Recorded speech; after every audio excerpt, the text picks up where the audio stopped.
How should you use Boost? Shake the bottle well before each use.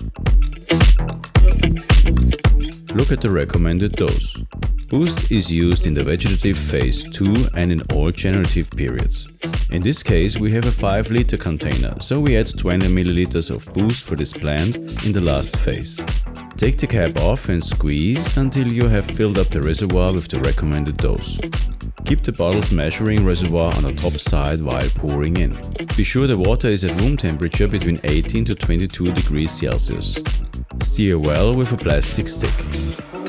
Now the nutrient solution is ready for watering the plant. In our sample, we are watering an orange tree with 11 liters of soil.